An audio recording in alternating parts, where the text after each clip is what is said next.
Hello, everyone. Apologies for the delay. Welcome to our weekly class. Thank you for turning on cameras. Whoever can, please do so to help us be more unified. So, we are in the week of what the portion is called Vayakhel-Pekudei. So we have a lot of things going on this week. We're in the final week of month of Pisces. We are closing a book. There's a lot of closure this week. So about personal, global, etc., on all levels. And what we want to do, as always, before we start a class, we want to set an intention, right? We want to set an intention that it's not just something that we're listening to, but we're participating. It's something we're doing together. It's a joint effort. So, believe it or not, we are not physical. We're not just physical beings, right? We are metaphysical beings or quantum beings, as science would call us. That we don't have physical limits and physical boundaries like most of the physical things do. We are infinite, we're limitless, we are constantly connected to the creator. And let's set an intention. Let's do a quick meditation before class.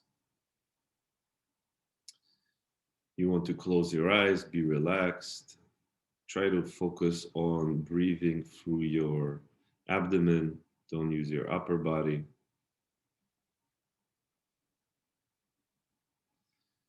And then you want to envision that you're falling into yourself. And be sensitive to what you're feeling, what you're going through,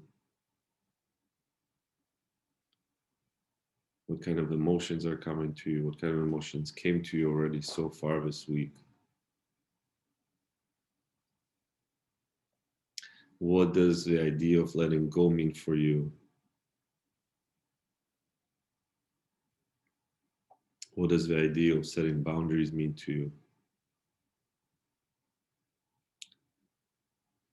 What does having healthy motivation mean for you?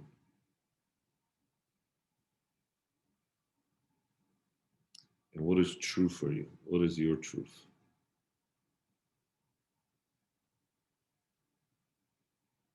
We want to make sure we empower ourselves to be proactive, to be kind, to be compassionate, courageous, wise. We want to make sure our consciousness is always in assistance to us. It's helping us, it's guiding us, it's spreading light, it's sharing light to this world. We also want to unify ourselves, us, all our friends, our teachers, and be as one unified whole.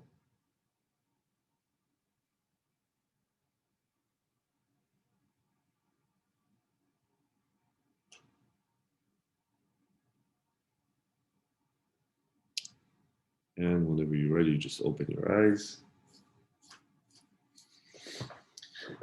Okay, so really very special week, as always. Every week is very special. You know, something that Rabbi Yitzhak Luria says about every day of your life is absolutely unique. Every single day is completely unique to the day before and to the day of in the future.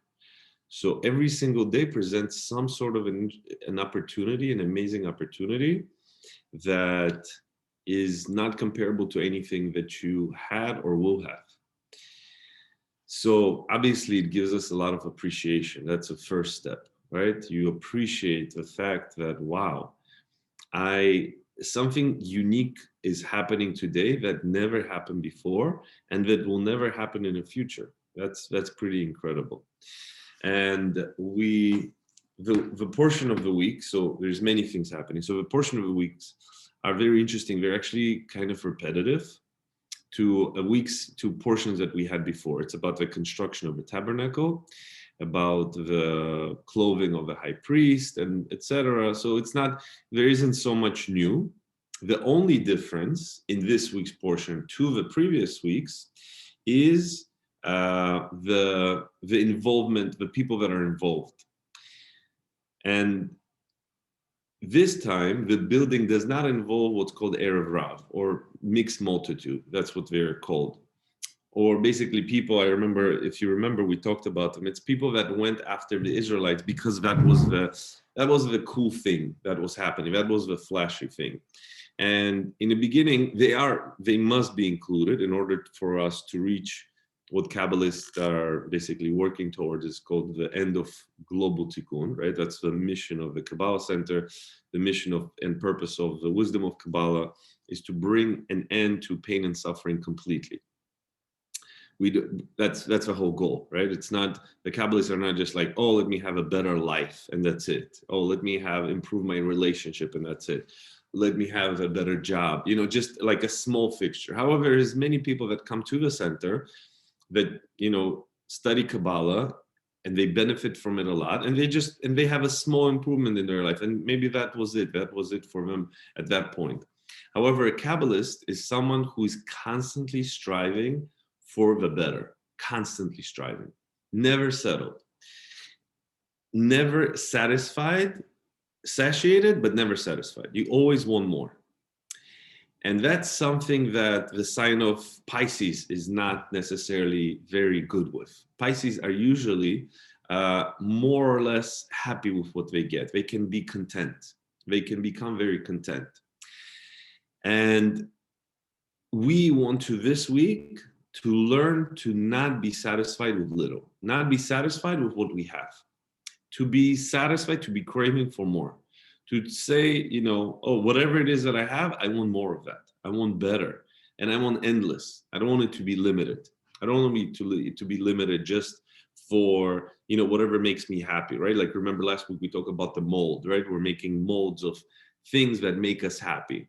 Oh, this is what's going to make me happy. This is what's going to make me satisfied. Be bigger than that. Be bigger. Be more audacious. Expand yourself. There's a great podcast that Michael and Monica Berg did on Audacity. I highly recommend to listen to it. A lot of good content. So in this week's portion, the Creator tells Moses, literally, build the tabernacle, but do not include the mixed multitude or the Erev Rav. And that's it. That's the big, big, big difference. Other than that, it's a very similar portion to what happened before, to the building of a tabernacle. Now, blends in perfectly with what the month is about, which is boundaries. And the sign of Pisces is not good with boundaries. They're not very good with setting boundaries. They're much more lenient. They're very giving. They love to give. They love to overgive too much. They're very sharing. It's one of the most naturally spiritual signs of the zodiac. There's no question about it. They are the archetype, meaning the highest of all the zodiacs. However, there's still things that they need to work on. And one thing that they need to work on is boundaries, is setting very good, healthy boundaries. And I don't know about you, but for me, it's a big lesson to know how to set healthy boundaries, because it's something that, that I also have a tikkun with, right? An evolution that I going through to set healthy boundaries. And it's a good question to understand, what are healthy boundaries? What are healthy boundaries? What is, where do you say no and where do you say yes? And where do you, draw the line, right? Where do you draw this beautiful line that will make you happy? So the big, big question in any time you're dealing with boundaries is asking, what will really make me happy? What really will make me happy for long term, not short term? Obviously, for short term happiness, we all know the world is literally filled with short term happiness, right? You can go to McDonald's, you can go on There's drugs. There's so many ways of getting quick gratification, right? We all know, right? There's a piece of cake and an extra piece of cake. There's chocolate and more chocolate. There's an extra portion of food, etc. There's one night stands, etc. There's very easy, accessible ways to receive quick gratification. There's no lack of that. However, what is the issue with that is that it doesn't last, right? That's the only issue. It's not like there's anything wrong. There's nothing morally wrong with that. It's just that it doesn't last. And if you want to be happy, you want something that will make you happy for the long term. Something that will there's nothing more rewarding than a long-term relationship, right? That's what makes us happy. If you're on a healthy diet, eventually you might have some withdrawals in the beginning. Eventually you're going to come to a place where you're like, wow, I feel amazing about myself. I feel amazing that I eat a portion of salad every day, that I eat enough liquid, drink enough liquids, etc. So you understand that it does make you happy eventually.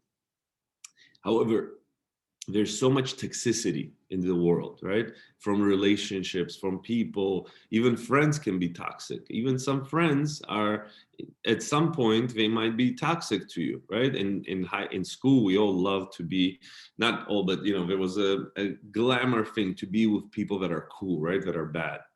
Now we understand, as great as it looked, it's not so happy, it's not so good. So the key with boundaries is you want to understand and you want to really drop into yourself and understand what makes me happy in the long term. What makes me happy in the long term? And try to go wider, try to go deeper and wider. So you want to know, okay, so if you're in a relationship and you say this relationship makes me happy, okay, how can this relationship make me even happier? How can I expand it? How can this relationship expand so it doesn't just serve me on a short-term, basis that it just makes me happy now, but how can it serve me on the long term? Now, something that you probably will know when something is not good for you. It will give you signs. It's not so difficult. It's not rocket science to understand unless you're in a very big delusional state, then it would be impossible for you to know.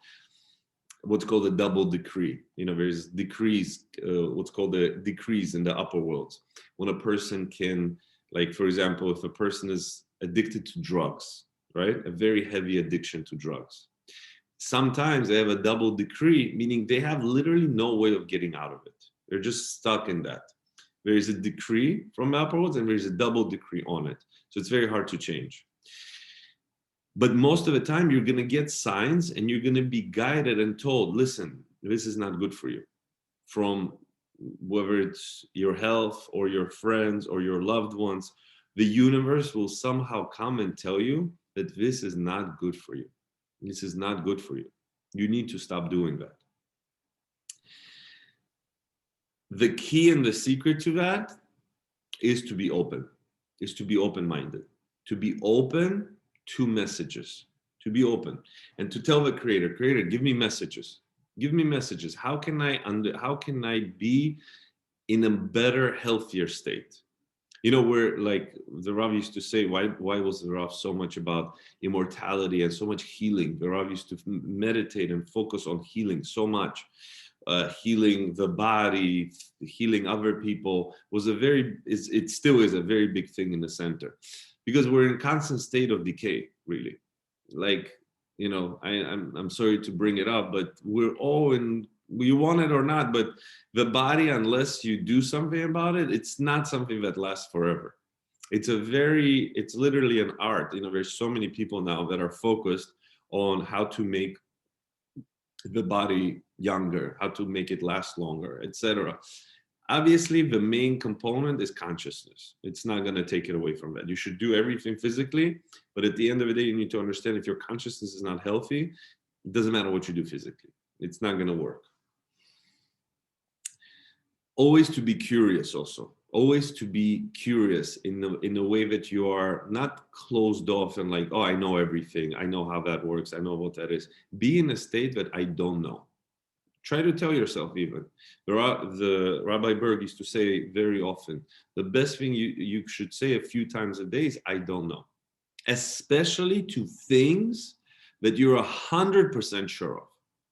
100% sure of, right? I was talking to someone, and they are, it's obviously astrology plays a big role. So it's somebody who is a very opinionated, and they have a very strong, a very good person, but very strong opinionated and very sure about things. For that person, it's best if you're that type of personality, if you're that type of person, that's what's natural to you, you should say a few times a day, I don't know. I don't know. Practically, proactively, from yourself, tell yourself, I do not know, especially about things that you are so sure of, especially. I'm a Gemini, so we love to know, and we know a lot. So for me to say I don't know is a very difficult thing. I'm not even conscious about how much I think I know, right? I believe that I know, right? And that's my terminology. However, that's not true. You don't know everything. I don't know everything. None of us really know everything. The only way to know is really to be connected to the creator. The more I'm connected to a creator, the more I'm going to know. And the beautiful thing to do is to say, I don't know. I don't know. I don't know. I'm open. Creator, universe, people, show me the way. What's the best way? What's the best way? I don't know. I want to know what it is because I don't know. Be open-minded. So it's a very healthy practice. Now, in relationships are probably the biggest place where we can draw boundaries, healthy boundaries. Whether it be parents, siblings, children, spouses, boyfriend, girlfriend, etc. Whenever to have a healthy relationship is an art, right? There's no doubt about that. It's something that we all strive for. It's something that we want the most, and that's probably where we allow the most toxicity, right? Either way, either we become toxic, we can be toxic also to other people. That's not a question. We can cross boundaries, and other people, and we can allow people to cross boundaries. And the problem with that is once you allow that boundary to be crossed once, it becomes a habit. It just becomes something normal, and then you feel depleted, and then you feel tired, and then you feel not happy, and then you're not sure what's going on in your life, etc. So how do you set healthy boundaries? You need to understand that you have to express what is it that you want and what is it that you like. You don't have to expect the other person to do it, right? I can tell my fiance, I don't appreciate when you talk a certain way, right? Or when you act a certain way, or when you do certain things. That makes me feel a certain way. Now, my feelings are my responsibility, right? We always want to remember that. What I feel is my responsibility. It's not responsibility of anybody else. We talked about this in previous classes, but it's something that you want to always remind yourself. If you think that the way I feel, there's a person to blame, that's already step one to kind of back off. That's not how it works, right? Emotions is something that is owned by me and that is controlled by me. If I feel a certain way, obviously, unless the person is doing something very negative, right, and like really crossing boundaries, either hurting in a physical way, etc. That's I'm not talking about that, but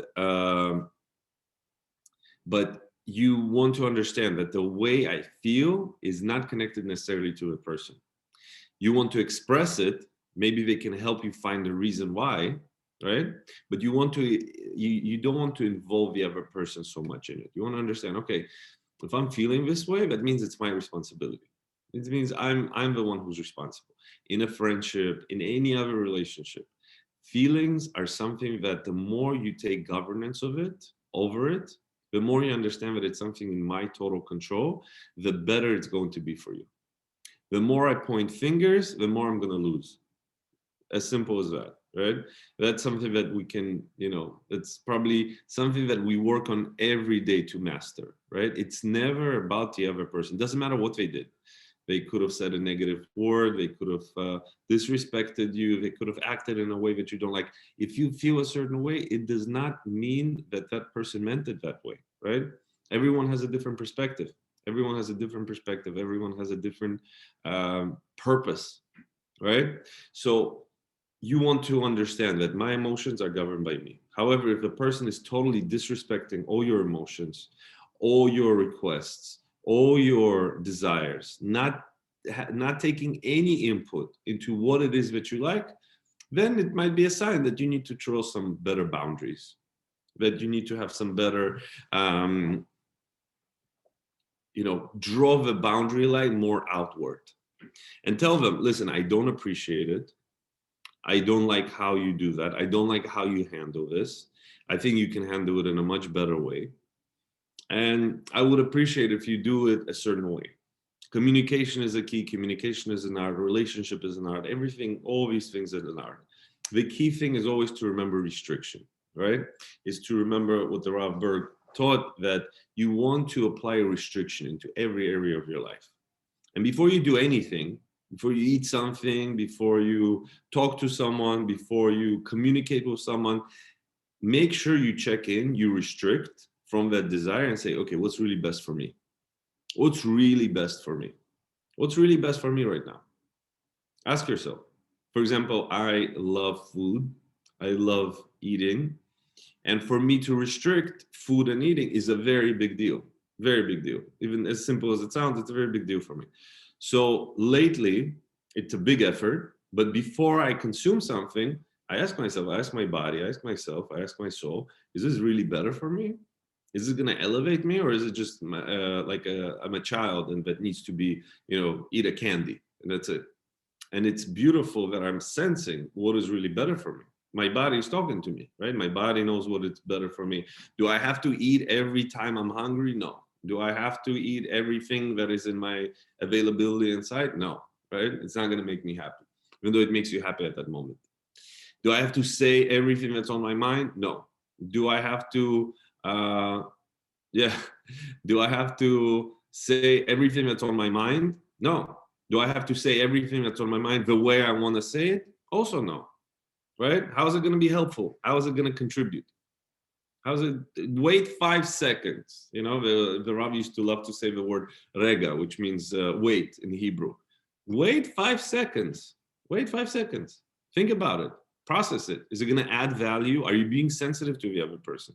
Do you have permission from the other person to give feedback? That's a key word also, permission. Is you want to ask for permission. Listen, I want to give you feedback. Is it okay that I give you feedback? Right? Obviously people love to flare up and love to get angry and love to get upset and love to blame, but eventually you learn this. Also it's very important to remember that we're in a constant state of creation. There's nobody's perfect in this world. Nobody. It doesn't matter how good they look on Instagram, how good they look on Facebook, how amazing their car is, how much money they have, or how peaceful they look. It doesn't make any difference. Everyone is in a constant state of perfecting themselves. Nobody's perfect. And actually, in reality, we are all perfect. It's also important to remember. Nobody's in the, it's so we're both in an age of such enlightenment, right? When you can receive so much enlightenment, and at the same time, so much delusion is created, right? And also, it's very beautiful that I love this term, that we are exiting the age of information because we've been bombarded with so much information. Information is going to still keep coming. It's not going to stop. But what we're entering is age of intuition, where you will have to rely on your intuition for everything, for every decision you make, for every commitment you make. Everything that you do will have to be relied on your intuition, your higher self, whatever you want to call it. There's many different terms of it, but your inner guidance is going to guide you to make the best decisions in your life. Okay, that's the key. Where you cannot just go to someone and tell them, what do I do? And then you say, oh, they told me to do it, that's why I did it. It's still you who did it. Rely on yourself. Rely on yourself and rely on your inner voice, your inner guide, your inner guidance. Even if sometimes it doesn't come out how you want it, that is the best result. You might not see it right away, because a lot of times for example, I'll share something with you. I was given an opportunity where to spend this past Shabbat, where to do the weekend. So at first, I usually do not like to be away from the center. I'm privileged, thank God that I'm one of the teachers and I can participate in the prayers and the connections. So I'm very blessed and I appreciate it so much. I appreciate it even more now that I didn't do this Saturday in the center. But I literally feel like I'm charging in that room on the services. I literally just so much energy comes, thank God, either through watching streaming or being in that space. So I got an insight that, you know what, you should go away. You should go away with some friends and do a Shabbat outside. And it wasn't natural for me. I didn't go after it. It wasn't like, yes, I love to be away and I just can't wait to do that. It wasn't my natural instinct, but I really got a strong intuitive sense that I should do it. Am I feeling right now that I made the best decision? I'm getting closer to it. Am I fully in the mindset that I made the best decision? No, I'll be honest. No, I still feel like, oh, I wish I stayed. It would be so much better. However, the more I reflect and the more I look back, I start to see, okay, that was a beautiful experience. That was a great lesson. That was something unique that I'll never have, that I couldn't have had. So it might not be obvious to me right away why it was good, but if I give it time, if I say, you know what, I don't know if it's good for me or not. I don't know. Maybe it was an amazing experience. How do I know? Maybe my soul was meant to be in that place where it was meant to be to reveal the light. So a lot of times you might not like the experience that you're going through, right? Again, don't confuse it with things that are obviously negative, right? Again, this is really interesting because usually I rely on my logic. So I logically make decisions, but I use my intuition much more. I meditate. I ask the creator, where is it better for me to be? What should I do? And the answer was to go away. So now it's starting to unfold more and more as why it was good for me. However, in the beginning, in the process, and right after, it was also not so obvious. It wasn't like, oh yeah, obviously that was the best decision. So that takes us back, to this very important teaching also. In the creator's perspective, this is very beautiful to me, that in the creator's perspective, there's no good or bad. There's no right or wrong. There's only good and better. Actually, there's great and a little better in the creator's perspective. That's it. Isn't that amazing? Isn't that incredible? What a freeing thought that is. That there's actually no good or bad. There's no good or bad. How tied are we to this idea of good and bad? How much are we trying to be good? How much we're trying to make, us look good, have a good experience, make sure that we're doing the right thing. What's right to do, what's not right to do, etc. However, in reality, there's good and there's better. That's it. There's no good or bad. Isn't that amazing? Right? We love the idea of good and bad. Good and bad is something that Satan loves. Satan loves the idea of bad, of negative, of bad. Like some people go through their life saying, "Oh, this is a bad experience. This is a negative experience." There's many different situations that people go through. Some people say the relationship with parents was bad. Some people say the situation in my childhood was bad. A relationship was bad. We love to label bad on a lot of things. The more spiritual you're going to become, the more you're going to be taking off that label of bad. The more you take the label bad off, the happier you're going to be. The happier you're going to be, the more understanding you're going to be, the more light is going to flow to you from all sides. It's not just going to fly. It's not just going to come from the good things, Some people say, Michael Burke shared an amazing lecture a few weeks ago about the idea that all the connections that we do is to help us be spiritual in the times when we're not spiritual. That's the true test. It's not about, like, for example, when we do, whoever joins on the Saturday connections, it's amazing and you feel connected, you feel more enlightened, you feel more elevated, you feel more elated, etc. However, that part is only to help you be more spiritual in your mundane life. You understand? So that's like an elevator that will take you up, but that will help you be more spiritual in your everyday life. That's where it's really important. So the labeling of things that is negative or bad, we want to stop that. That's something to let go of. That's a major thing to let go of. To think that there's bad experience, bad, whatever it is, and it's so different for each and every single one of us. Each and every single one of us is a whole universe, right? Every single one of us is a whole universe. If you think about it, the different opinions, experience, emotions that each and every single one of us has, it's mind-blowing, right? So one of the things we want to do this week is take the labels of bad off. Take it off. Stop labeling things as negative in our life. Right? That's a major, major lesson. Now, the boundaries and how to tell what's good for you. So again, like the child example, how I tend to eat normally, right?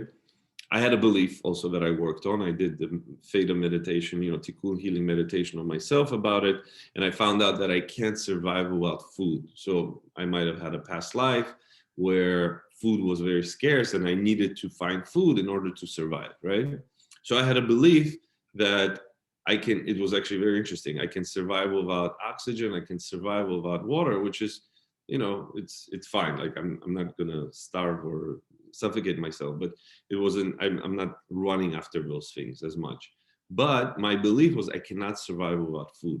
I can't survive without food, which is not true, right? You can survive, I think, a month or more without food, depending on your body weight. So once I changed it, things became much easier. Things are like, oh, okay, I don't have to eat everything. I'm not, just because I'm hungry doesn't mean I have to stuff myself, So that was a beautiful experience. So the main thing, the big, so that's one big lesson, right? Is about the labeling of bad experiences, bad outcomes, bad relationships, bad moments in life, etc. So we'll do a quick meditation to really download that. Okay. So now, in meditation is the time when you process things from logical and conscious and bring it to the subconscious, right? That's what we want to do. That's where the real change happens. And again, when you're meditating, you want to be still, you want to be calm. And a great tool to use is to drop into yourself. Just drop into yourself.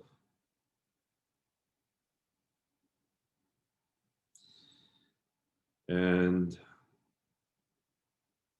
the labeling of bad and negative is something that we are addicted to. It's an addiction, actually. It's a very strong addiction to label things as good and bad, as negative and not positive, instead of having an open, curious, and interested mind. So what we want to do is we want to receive this download that whatever we associated as bad, as negative, as horrible, as very sad, pessimistic, unpleasant, we want to take those labels off. And we want to receive a different perspective. We want to receive a perspective where we're going to be more interested in it, where we're not going to have an opinion about it. We're going to be open-minded. And where we're going to say, I don't know what it is actually. There might be different perspectives to that. And I'm going to be interested in a different perspective. And I'm going to be curious to find out what those perspectives are. So if you want to know what it means and what it feels like, and that you have an interested, curious, and open mind, say yes.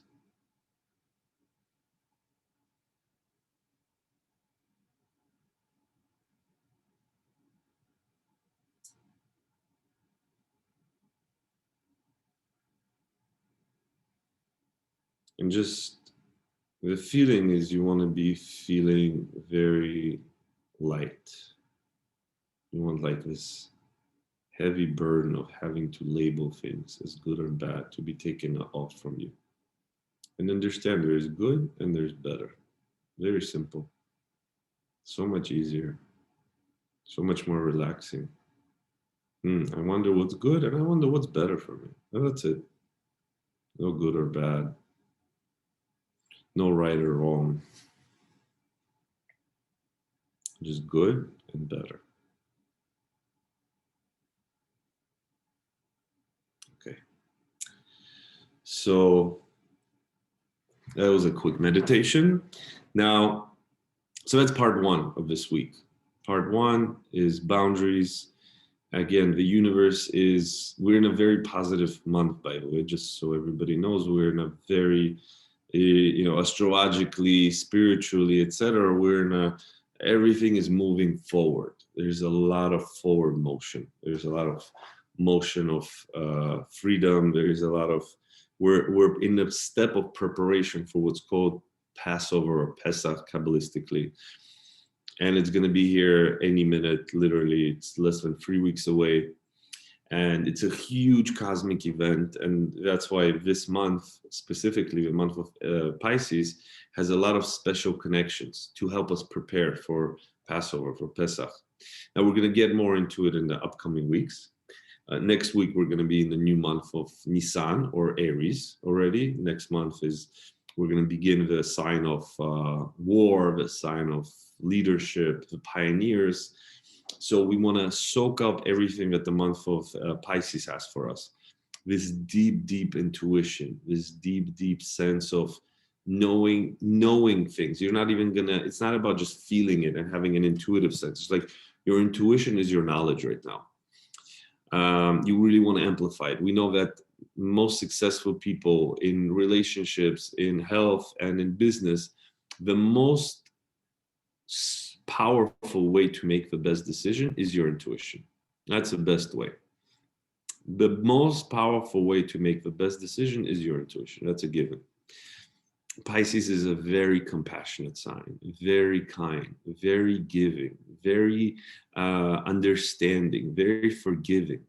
It's there for you even if you don't need it, right? We're there for people even if they don't need it. It's a very advanced spiritual sign, very advanced people. They're deeply spiritual. There's rarely a Pisces that is not intuitive, that is not psychic, that is not super caring, etc. That's very rare. 99% of Pisceans are very spiritual people,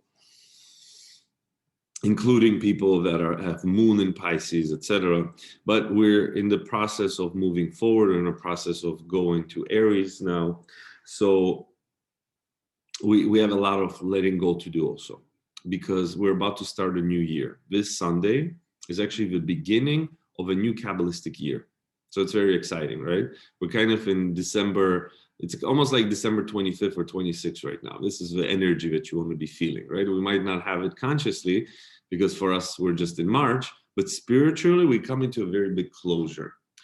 And it takes a lot of guts, effort, and, courage to say no and let go of a lot of things, right? Because there are some things that we know that we need to let go of and that we're moving on. And it's not necessarily, it might not be the easiest thing just to close doors, just to say bye, just to say, I let go of it. That's it. I let go. I move on. I'm not going to be stuck in a constant battle of, again, good or bad. It's working, it's not working, but to close things. So how do you close things? How do you know when it's time to close doors? How do you know what to close doors on? And the best way would be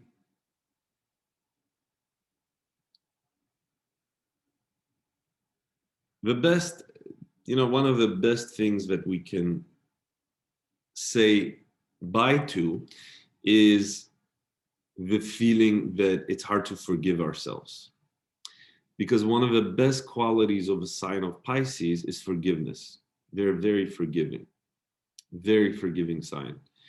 And we know forgiveness is a virtue because that's something that the Creator has. Creator has endless forgiveness, endless forgiveness. And one of the biggest grudges and resentments that we have is towards ourselves. Whenever you do something that wasn't the best, whenever whatever it is, we hold so much um, unnecessary, unneeded emotions towards ourselves. It's incredible, right? A lot of things that we do is just because we can't forgive ourselves. And a lot of times when you don't feel connected, it's because you're not forgiving ourselves or forgiving other people. So one way that you can be happier is to tell yourself, I forgive myself. I forgive myself. It's okay. It's okay. It's okay to make mistakes. It's fine. There's no in Kabbalah, we know that there's no such thing as eternal doom. There's no such thing as eternal hell. There's none of those things. It's not true. That's not happening. Sorry to disappoint whoever was looking towards it, but it's just not part of it, not a part of reality. However, the more you hold the grudges against yourself, the more you're going to weight yourself down. We know that forgiveness, to say that you forgive someone and to forgive someone and to ask for forgiveness, is one of the strongest way of how to create a protective shield against you, against any negative energy around yourself. There's constant negative energy around us, and there's also negative energy that might be coming from other people, right? There's a lot of people that say, oh, they're giving me the eye, or they're talking bad about me, or they're sending me bad juju, etc. We all have those things, right? It's true. It's definitely true. I'm not trying to disregard it. Obviously, the more spiritual become, the more protected you will be. But forgiveness is one of the strongest way to separate yourself from people that you don't want to exchange any more energy with. To forgive people that you feel like you could never forgive, or to forgive yourself. How could you live your life with yourself without fully forgiving yourself? What's the point? You're gonna be with yourself tomorrow. You're gonna be with yourself the day after. You're gonna be, God willing, you'll be with yourself for 120 years or more till Mashiach comes. So it's about time to fully accept yourself, to fully love yourself, to fully forgive yourself. Now, the sign of Pisces, that's why do we want to focus on that? Because if you're not forgiving yourself, it's not going to go anywhere good. It's just not going to. It doesn't matter what you achieve. It doesn't matter if you achieve all your dreams and everything that you've ever dreamt for is going to come to you. But at the same time, you don't really fully forgive yourself. It's not going to happen.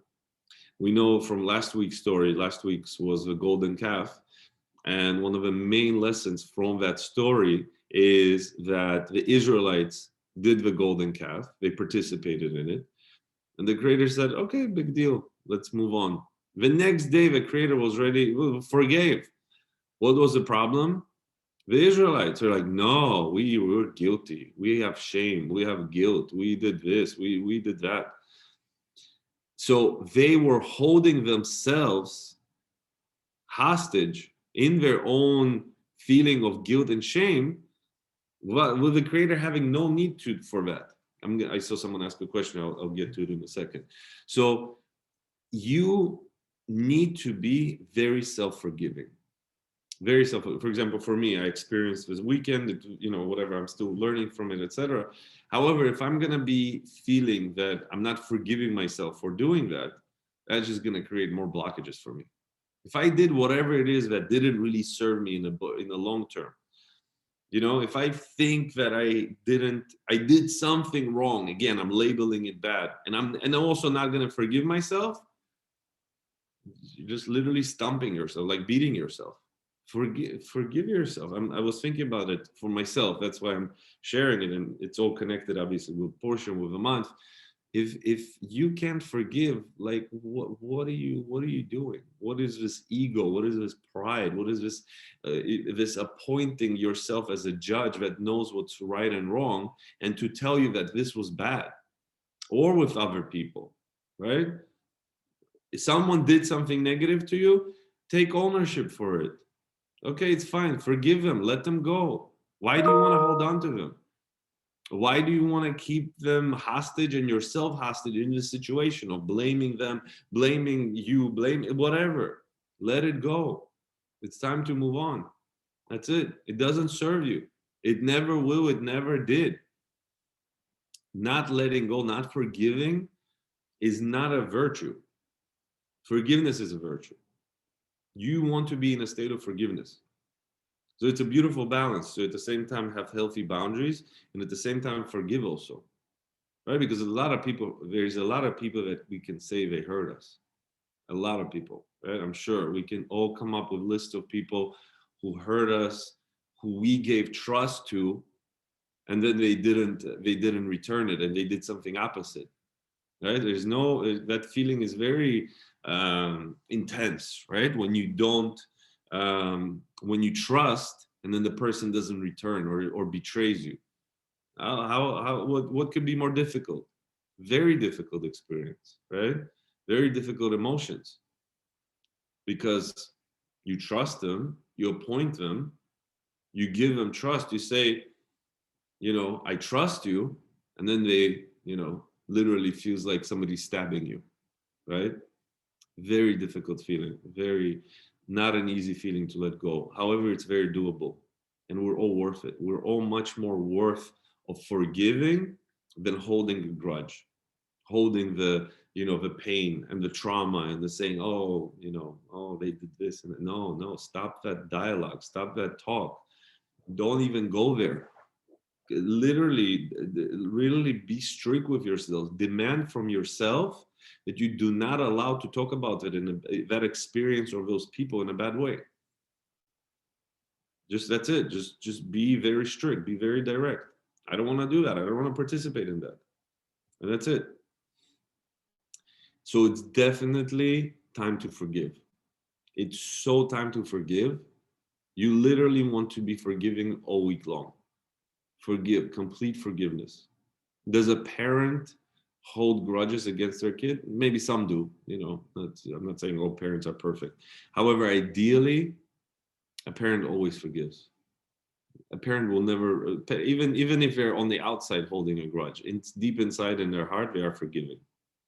That's how you want to be towards yourself, at least. Start with yourself, to forgive everyone. Maybe that's step 2. Step 1, forgive yourself. Forgive it. Tell yourself, okay, what kind of aims and aspirations I set for myself that I didn't reach yet, right? You expected yourself to have $100 million, a family, etc., by age of X, and you didn't reach that. Oh, that's it. You didn't meet your expectations. Also, forgive yourself. Completely forgiveness. There is a lot of times we're trying to take things and get energy from other people, from situations, because we haven't really come to peace with ourselves. Because when you do forgive yourself, that will bring you a lot of internal peace.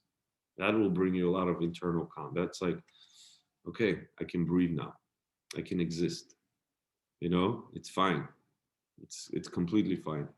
Okay, I'm just gonna read someone. I didn't see it.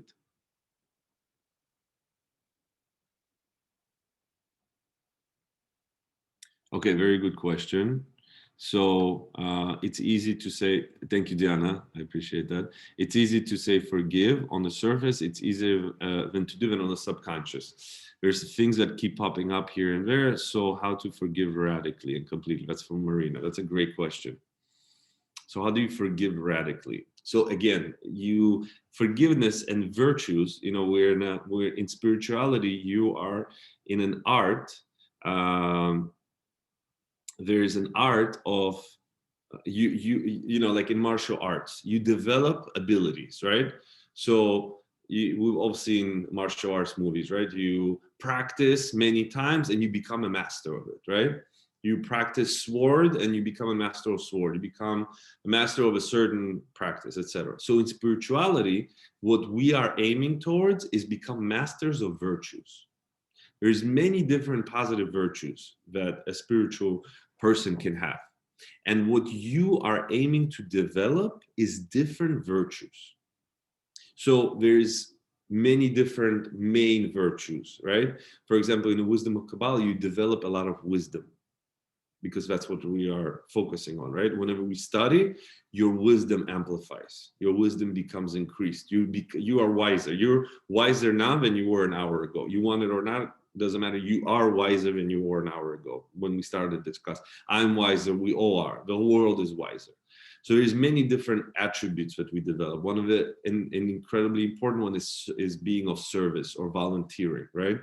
That's one of kind of like those virtues that take you up to another level, right? Whenever you volunteer, you contribute out of yourself to something better.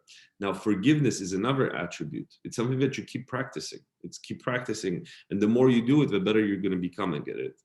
Now, Marina is right. Sometimes you can say, I forgive you, but really don't feel it in a deep sense. You're not like really feeling it like, I forgave that person. It's more of just a check mark. However, forgiveness is a beautiful thing because the more you start saying it, it's like doing a karate move. It's like you're going to be better no matter what. Eventually, you're going to be better. So the practice with forgiveness specifically is just to start doing it. Just to start saying it. I forgive you. I forgive myself. For example, when you do a meditation, whenever we meditate, you want to say, you know what, I forgive you. I forgive you. Now, it's also a very fine spiritual point when you're going to come to a place where you're going to understand what do you blame yourself for, right? And what do you not forgive yourself for? That's also a big thing, right? Like for me, I kind of blame myself for not participating and not staying in the center for the weekend and the connections, right? But I need to forgive myself. It's past. It's already. I know that the Creator has absolutely no expectations of me. The only expectations that I have is that I put on myself. The Creator loves me unconditionally from the moment I was created to the end of time, and all of us. The Creator loves us unconditionally. The only limitations of how much love and support I can receive is placed by me and myself. The more I don't forgive myself, the more I'm going to be saying, no, I can't have good stuff because I don't deserve it because I've done bad things. So you want to come to a place where you're very forgiving.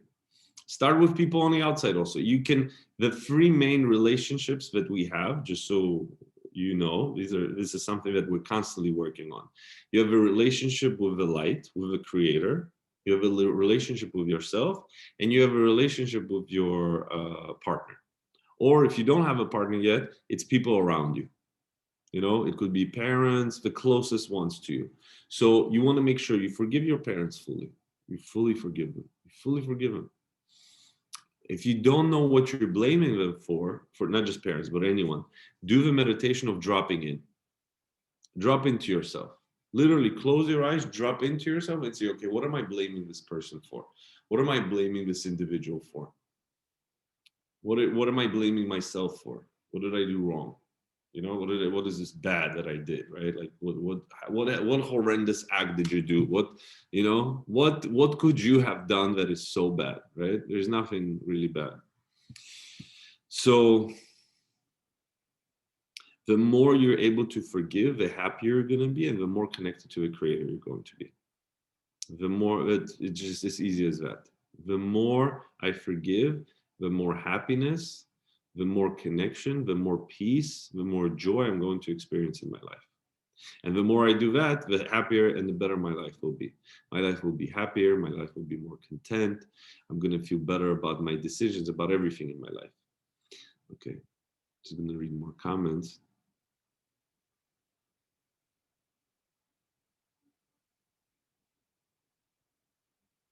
Okay, so Dylan is asking about why did Moses?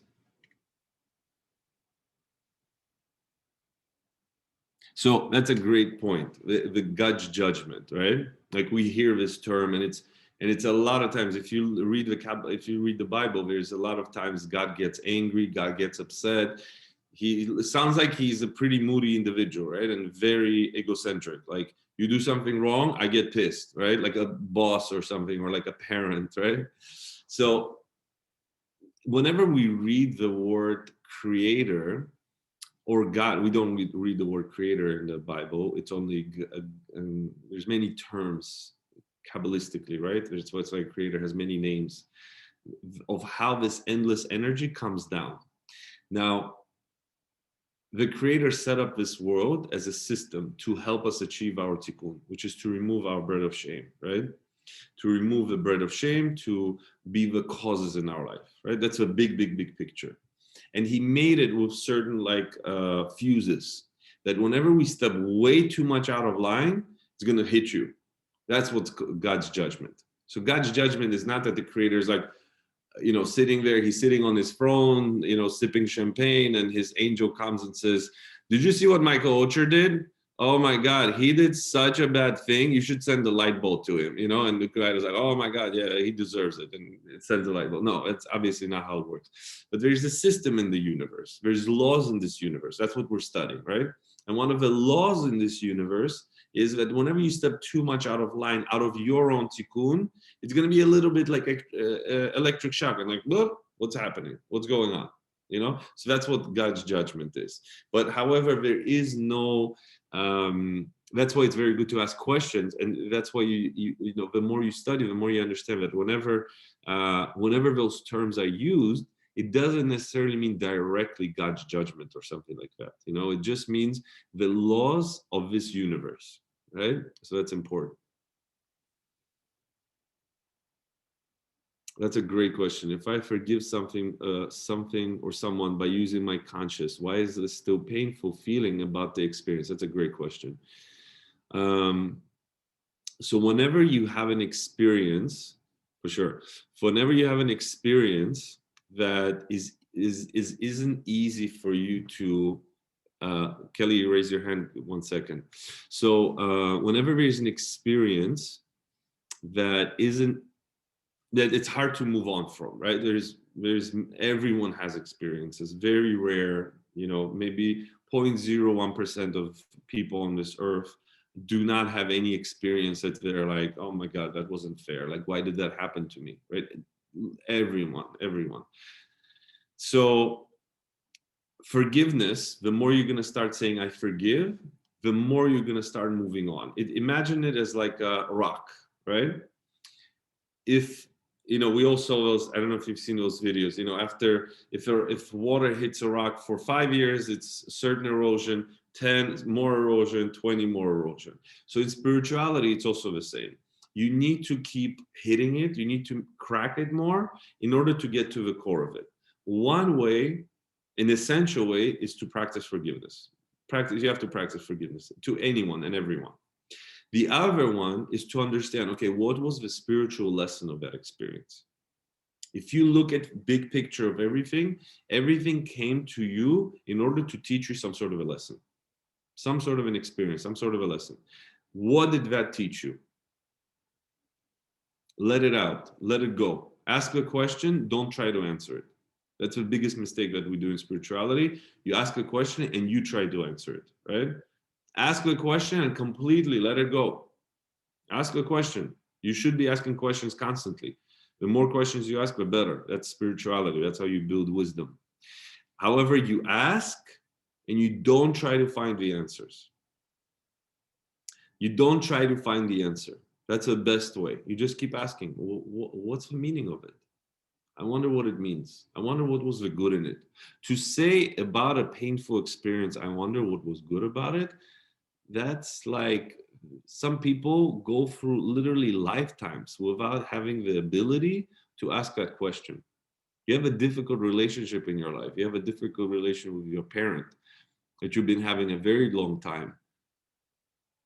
You come to a place where you stop blaming them and you start to ask what's good in it.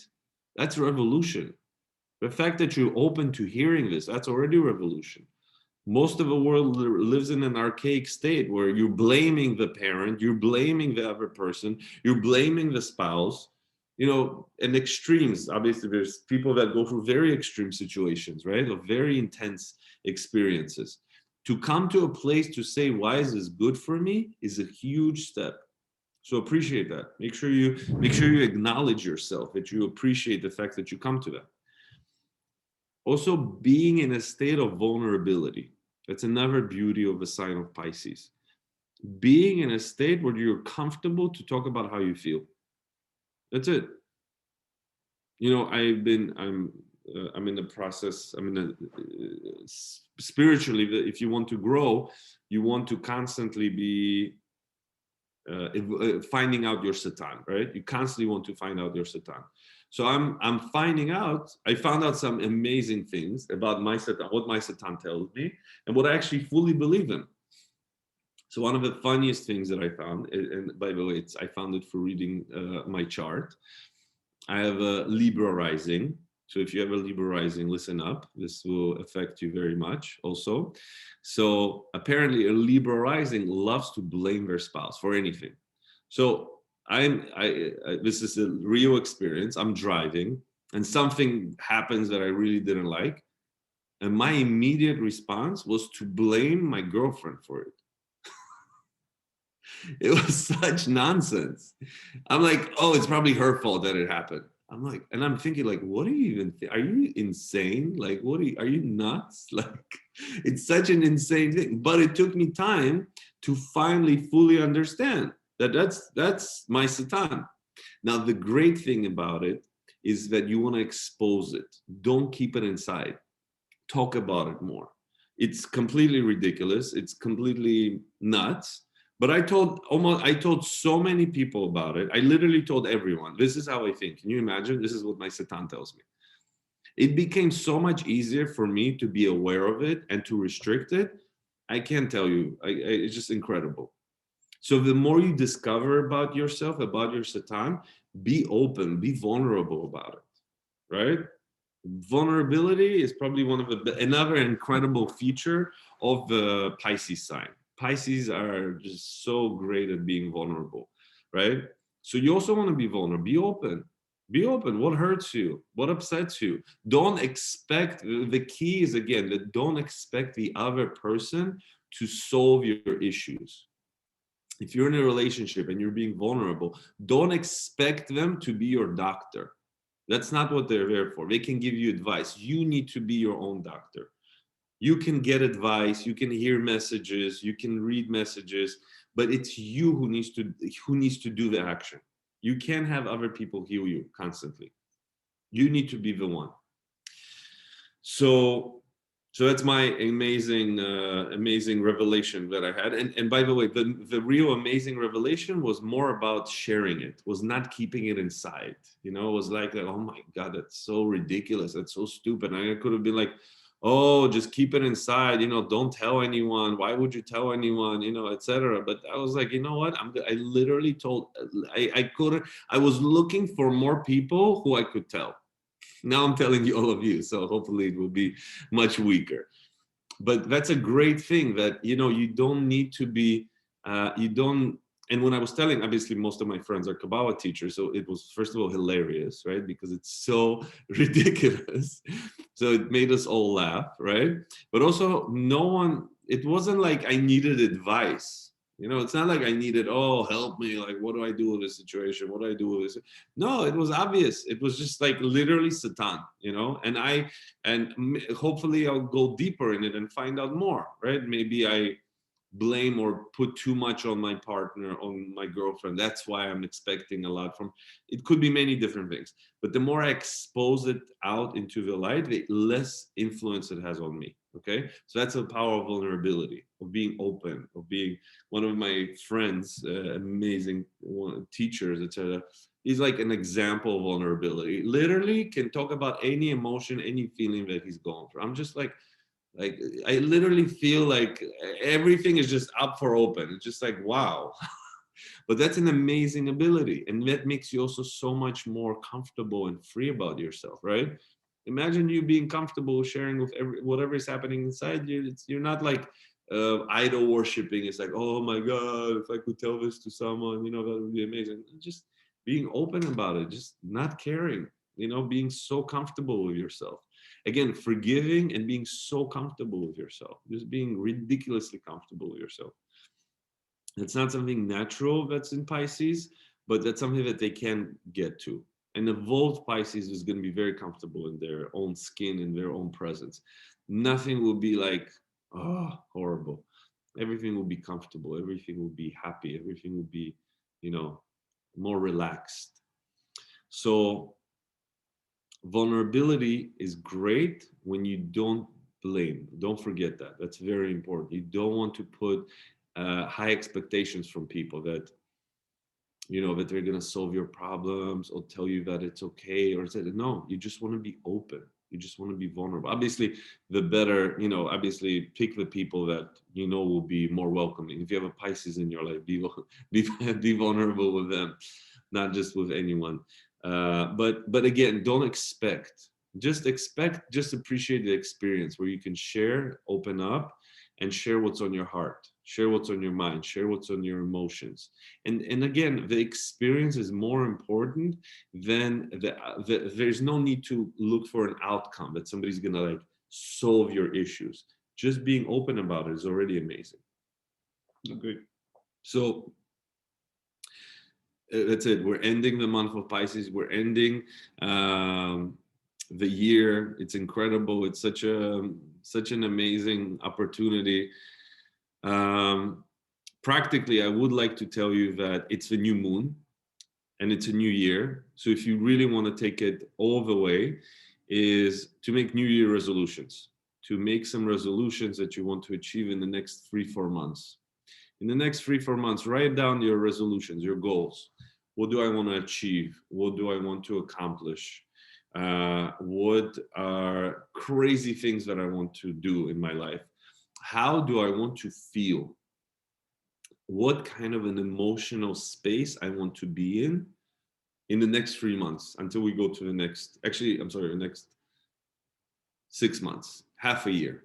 Half a year, Kabbalistically, year is divided in half. So how do you want to feel for the next 6 months? What do you want to experience? What do you want to achieve? What do you want to accomplish? Write those goals for yourself and meditate. And the new moon is on Saturday night. So anytime before that, write 2 of those lists. Be wild, be crazy. Don't limit yourself. What do you want to achieve? What do I want to accomplish? What do I want to let go of? And you make 2 of those lists. One you burn and you say, Creator, you're going to take care of it. And the other one you hide. Okay? Very simple. One you burn, send it to the light. So the Creator is going to do his part. And the other one you're going to hide in your closet. And be wild. Again, don't limit. If something comes to you, do it. So month of Aries is coming. Aries is all about fun, is all about going forward. It's a little bit childish and emotional. It's like the opposite of Pisces. Pisces is all about you. Aries is all about me. So be cautious about that. Make sure you tune in to listen to the consciousness for the new moon to know what's happening. But again, it gives us a huge, in the middle of the month, on the full moon is when Passover happens. Pesach always happens in the full moon on the month of Aries, in the month of Nisan. And that's a huge opportunity to break the childish and the ego and the childish and the blame, etc., all those things. But we're going to talk more about it. So let's see if there's any more questions. That's it. So, okay. Thank you everyone for feedback. I appreciate it. Oh, one more question. Would you say that when a person is... Yes. So Amalia is asking, would you say that when a person is introverted by nature, then they should be more open, get out there, be vulnerable, etc.? Yes, definitely. Everyone should be, and especially people that are more introverted. They will experience the biggest, the most breakthroughs and the most fulfillment will come to them when they open up, because they might have had, again, in the past, we don't forget, we all had past lives. You're not here for the first time. You didn't just land here from somewhere from space. We've been here a lot of times. A lot of people have there's a student that I don't want to mention who, but they have a past life in Pisces. If you have a past life in Pisces, that means you had a very intense experience with a spiritual organization in the past life. That means you were part of a spiritual organization and they betrayed your trust. Lord have mercy, how? And that's why it's very difficult for them to trust a spiritual organization, a spiritual community, because you had that experience. Why should I trust? I already had an experience when I opened up, I trusted a community and they totally betrayed me. Pisces is all about spirit, it's all about spirituality. So if you have a past life in Pisces, you're going to have that in the back of your head. So it's going to take time for you to move on. But the person, and also don't expect yourself to be like, just rip everything open and be open. Be more open.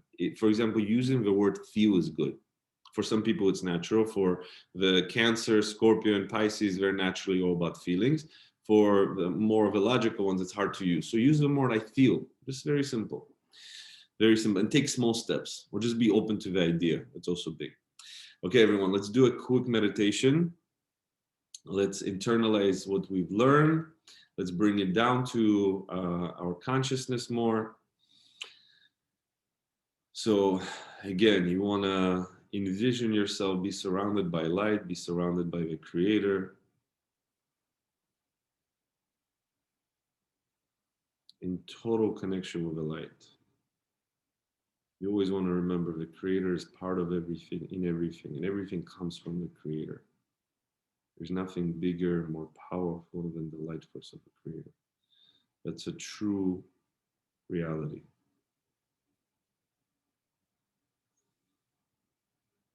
You want to be surrounded by light. And you actually want to just either fly up more in this light or drop into this light, whatever you want, whatever you feel more comfortable. But you really want to be unified also with this energy. Feel completely unified and whole with this energy.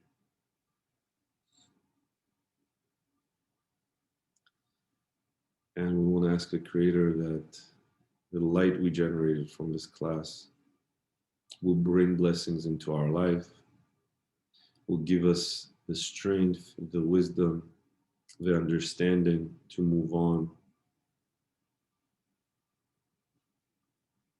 to be more clear, to have more simple clarity, to open our hearts to ourselves, to other people, to forgive, to really, really forgive. That we're happy to forgive, we're excited to forgive. We're ready to let go of all those baggages and grudges, completely let go of yourself, grudges of yourself, grudges towards the light, grudges towards other people. Achieve complete freedom.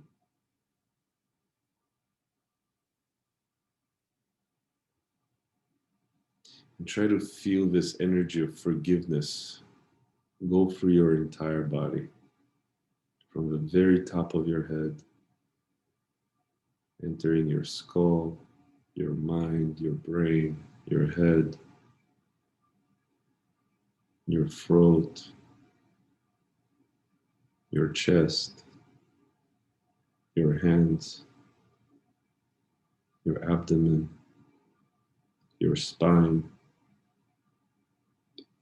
your hips, your thighs, your knees, your calves, and your feet. And you want to feel this energy of forgiveness.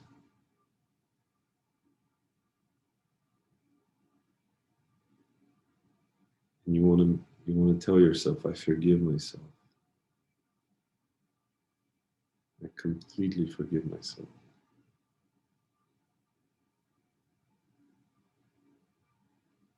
I completely accept myself. I honor myself. I cherish myself.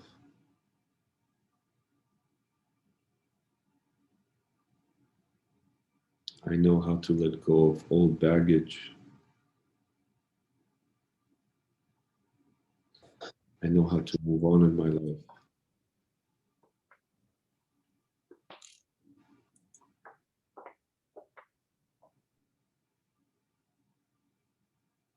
I know how to practice forgiveness with other people. I know how to forgive the Creator.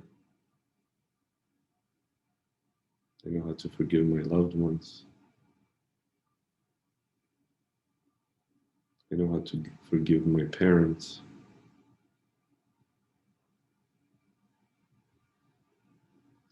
My siblings, my partners, my friends.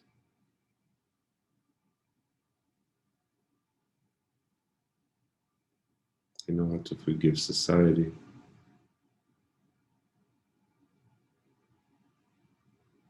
I know how to forgive my teachers.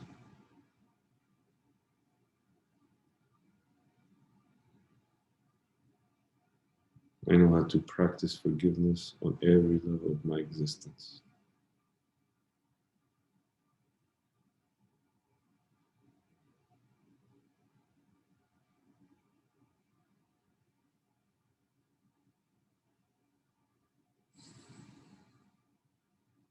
I know how to forgive my kids, my children.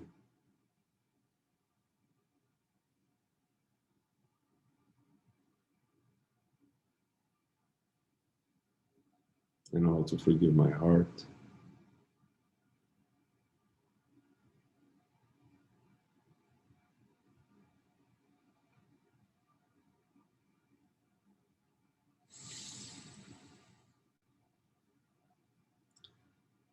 And the feeling that we get after forgiveness is serenity, is peace. Shalom in Hebrew. Such deep serenity, peace, tranquility.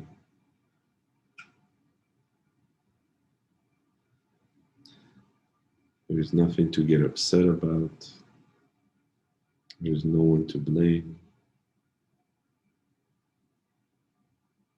Complete freedom.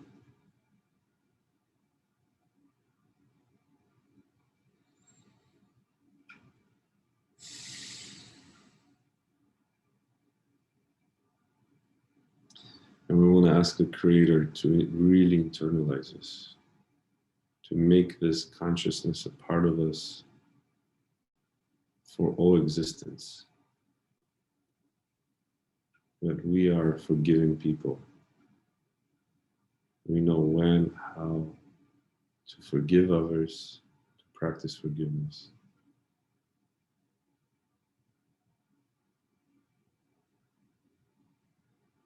If you want that, also say yes.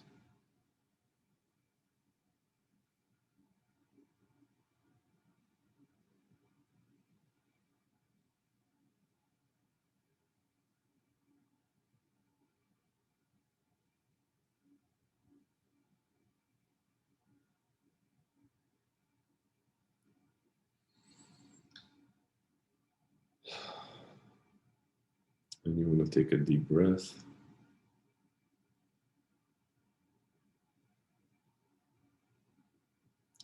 Rinse yourself in Creator's light, Creator's energy.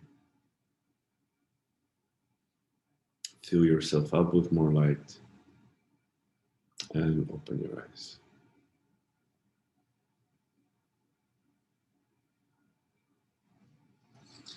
Okay. All right, everyone. Thank you all so much for joining. Tips for the week. There's many amazing classes on Kabbalah.com. Make sure you stay tuned. On Thursday night, we're going to do the midnight study with the Zohar. Whoever wants to join the Ana Bekoach class, I can write my email and you can send me an email and I'll send you more info about it. We have a daily. Thank you, everyone. So you can join the daily Ana Bekoach that we also do every day. There's many classes coming up. Saturday morning is a very special connection, and make sure to tune into the new moon. And again, we're finalizing everything, and we're stepping into a new year. So make sure you take full advantage of this week. So many blessings are coming to us. Amazing week. Thank you all so much. Have a wonderful evening. All the best.